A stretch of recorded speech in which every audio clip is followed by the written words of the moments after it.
izan zen hilabete batekoa, uztailetik abuzturako tartean joan ginen Brasilera, eta hasieran egon ginen Florestan Fernandez eskolan, han Brasilen formakuntzarako erabiltzen duten eskola batean, hor pasatu genituen 3 egun, gure bai formakuntza jasotzen. Gero bai izan genula parte bat, parterik handiena edo garrantzitsuena, egon ginena MST-ren kanpamentuetan eta asentamentutan ere bai.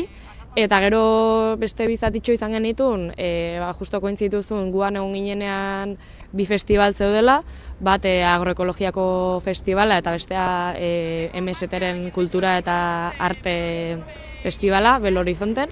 Eta orduan, horietan ere parte hartzeko aukera izan genuen. Eta azkeneko zatia egin genuen Sao Paulon, hor ja eragile politiko ezberdinekin bilerak eta alakoak egiteko. Nintzen sekula izana olako herrialde batean, eta bai niri asko txokatu zian ze ezberdintasun zeuden pobrenen eta beratxenen artean.